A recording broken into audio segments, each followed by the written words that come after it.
أعوذ بالله من الشيطان الرجيم بسم الله الرحمن الرحيم لن تنالوا البر حتى تنفقوا مما تحبون وما تنفقوا من شيء فإن الله به عليم.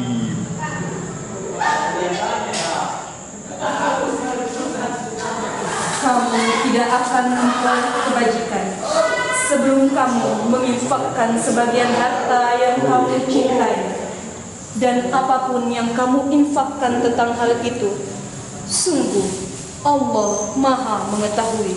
Mengusik dendam.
Diajak pacaran,